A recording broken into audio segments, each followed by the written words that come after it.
ஆபத்திலும் அவரை நான் நோக்கி கூப்பிடும் வேளையிலும் என்னை தப்புவித்தே முற்றும் ரட்சிப்பாரே என் ஆத்துமனே சரவர்.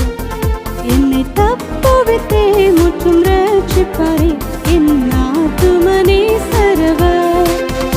அவர் செத்தையின் கீழடை கலம் புகவே தம் சிறகுகளா